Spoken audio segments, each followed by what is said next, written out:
that sort of weighted steering, so you can get the apexes perfect on public roads.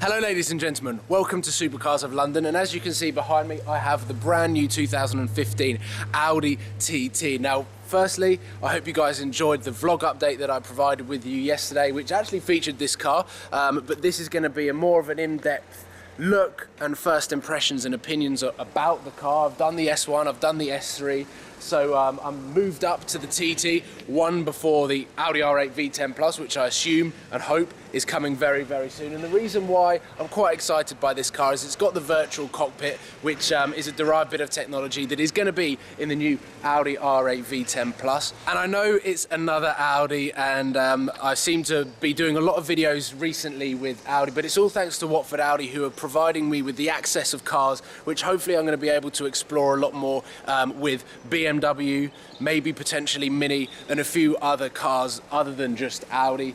But I'm trying to sort of sharpen my tools in terms of being able to review cars, so that when I've been given much more access to vehicles such as Ferrari, Lamborghini when I turn 25, then hopefully I will have a more refined review style. The car here, as you can see, is a 2015 Audi TT 2 litre. It's not the Quattro system, as you'll see, that is missing from the aggressive new front grille, which is more of a hexagon shape, similar to the Lamborghini Huracan. And the new headlights are actually really quite cool, if you can see them. It's a nice specification, this car. I wouldn't say it's the best. One, it doesn't have the Quattro system. Two, it doesn't have the S-tronic gearbox.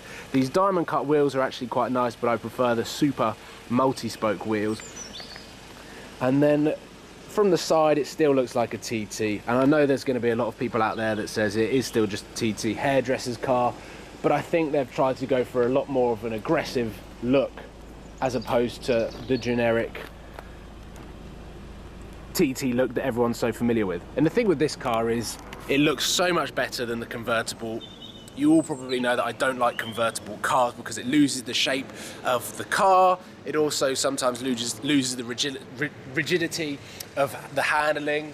I know the McLarens and Ferraris are slightly different with the monocoque, but this car, I think it looks all right. I think it looks pretty cool. When I'm down in Winchester, I've driven down here, which you would have seen on the vlog earlier.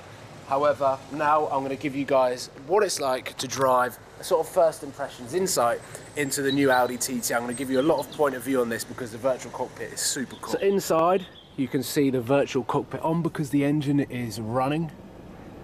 And at the moment, we are in Mayflower Close, and you can change all of the views and stuff like that, which I'll show you in a little bit. We've got the aircon here. There's not much of a center console, a few buttons here, obviously missing something here, not sure what that is. Traction off, no idea what A off is. Drive select, which I'll go through. It's got a manual gearbox, which isn't the end of the world, but I much prefer the S-tronic. And then here is where you do all of the navigation, which comes up here, which is very cool for the driver, not so cool for the passenger, who normally prefers to be the DJ, and it's also safer.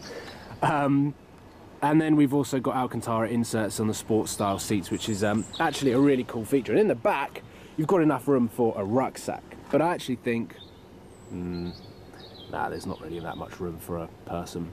So it's a manual car.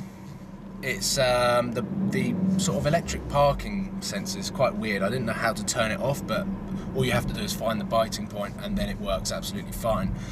And it works as every other manual car. There's nothing really I can talk about because it's not the S-tronic, but I have had the S-tronic in the S3, and they are so good at what they do that every single Audi needs to be in the S-tronic. I don't know why people still use their left leg and left hand to change gear. It just seems so agricultural when you can have S-tronic gearbox. Like I said back in my vlog yesterday, it's not the sound of a gear change, but the virtual cockpit is really quite cool. It just follows you around. It's kind of like having a Google Maps right there in front of you. Very, very easy to use. You don't have to take your eyes off and have a look at the sat nav, which is there, or wherever it is. It's just really quite cool. But inside, The steering's quite light, it's quite nice to turn the steering wheels, a really nice feel, the sort of mixture of materials that you get inside. The steering wheel is one of the coolest places, and the driver's seat is definitely the coolest place to sit. You don't want to be sitting anywhere else in this car. Definitely just the driver's seat, which is, I suppose, the idea of making it more of a driver's car, making you feel more involved in driving. And it's actually got some power behind it as well.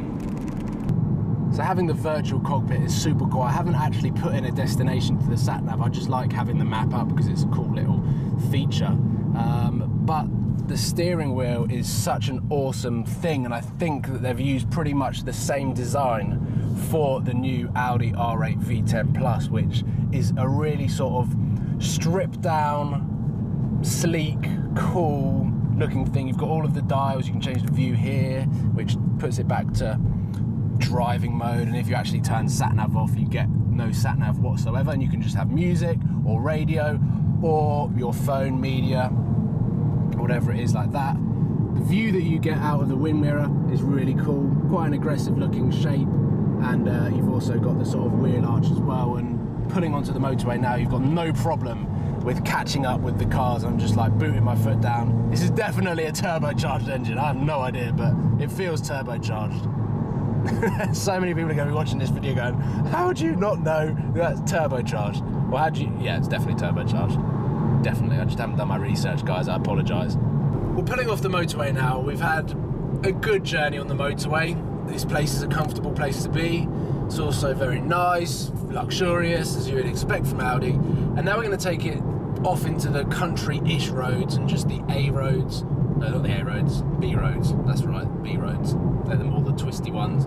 So we can have a little bit of fun and see what this car's like as handling. The steering seems to stiffen up when you're under a bit of load, which is quite a nice sort of touch in terms of when you're around town. You want the light steering because it's going to be really fast, but then when you're actually like driving properly, you need that sort of weighted steering so you can get the apexes perfect on public roads.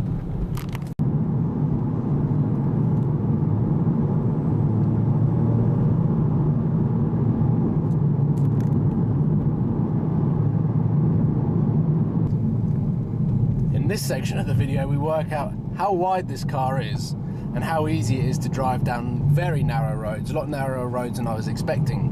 But this car is really fast. The problem that I'm having is towards the top end of the rev range, when so much of the power is there, I'm really finding that the car becomes quite light at the front to handle. And I mean, I'm no technical genius or a driving expert, but even I can feel it, which makes me slightly on edge if I was to put my foot down a lot, especially on these sorts of roads. It just feels like it's quite light, and maybe the Quattro system TT will have something that eradicates that, basically. But driving down these country roads now doesn't feel wide, it doesn't feel big. I'm obviously sitting higher than I'm used to in the Audi R8.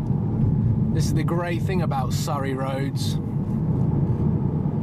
They're a lot of fun to drive down. One thing that I'm starting to realise is the suspension on this car is quite wobbly. So I'm going to try driver select and put it in a different mode. Let's go for individual. Definitely feels like it's got a bit of oomph to it. Steering's definitely heavier. Oh yeah, definitely. The suspension here has vastly sort of stiffened up, which is great, especially on these roads when you're having a bit of fun.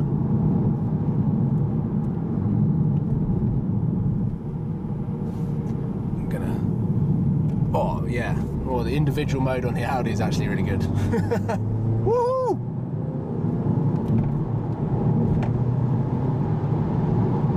Yeah, this car's a different car in different modes. I understand why there's a few different modes.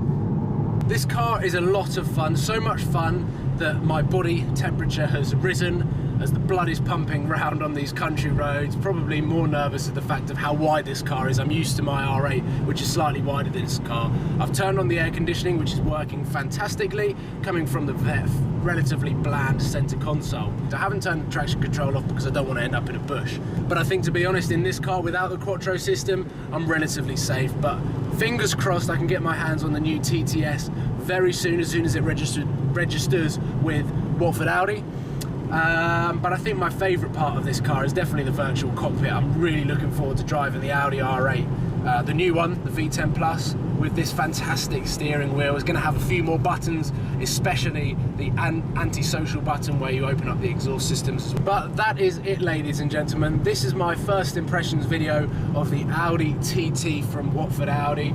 Thank you to the guys for allowing me to drive it for today. I hope you've enjoyed the past two videos as well. My vlog yesterday updating you on the Supercars of London channel, but also this video. Fingers crossed in the near future I'm going to be able to start diversifying away from just Audi. I know there's a lot of Audi fans out there, but there's also a lot of other fans of other manufacturers as well. So fingers crossed I can get my hands on some cars and start reviewing more cars, comparing them, trying to find out what cars are better than others, and exciting things like that. But this is just the beginning of my journey, talking about reviewing cars, and hopefully I'm doing a good job of it. So thank you for watching. Make sure that you subscribe. I look forward to seeing you soon. There's going to be tons of supercar content coming soon. Lots more idiots go car shopping. In general, idiots do things. But that's it for now, guys. Cheers, and I'll see you soon. Take care.